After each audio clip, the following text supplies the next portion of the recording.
Hello friend नमस्कार। Odisha study tube YouTube channel को स्वागत करुच्ची। Odisha subordinate staff selection commission तरफ एक बड़ अपडेट आसी देखु। फाइनाली फॉरेस्ट गार्ड पिला मानकर रिजल्ट बाहरी जाइए देखु। तो चलते बर्तमान आम ऑफिशियल नोटिफिकेशन विषय में आलोचना करवा। देखो नोटिस नंबर देती नोटिस केवे आसीना देखु 29 अक्टोबर 2025 आसी देखु। तो चलते आम देखा। तो चलते बर्तमान आम देखा क्यों क्यों डिविजन केते पिला सिलेक्शन होती।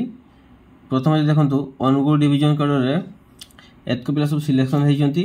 आपण मैंने चाहिए पीडीएफ टी आम टेलीग्राम चैनल को जाए डाउनलोड मारिपारे और देखिपारे। तापर देखो 8 मल्लिक डिविजन कड़े यही सब पिला सिलेक्शन होती। तापर कटक डिविजन,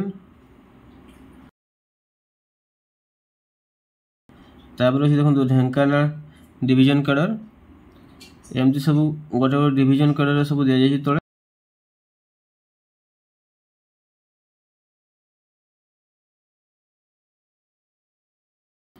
यही भाव में सब डिविजन अनुଯାयी सब सिलेक्शन होता पिला मानकर सब लिस्ट अच्छी।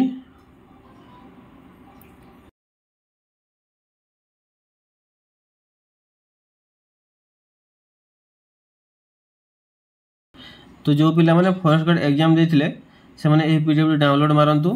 ए पीडीएफ टी हम टेलीग्राम चैनल दे जाइछि, सेठा को जाई डाउनलोड मारि परिबे। आशा करी वीडियो आपको हेल्पफुल होइथिबो। वीडियो को लाइक एवं चैनल को सब्सक्राइब करबा जमा भूलिबेनी। जय जगन्नाथ।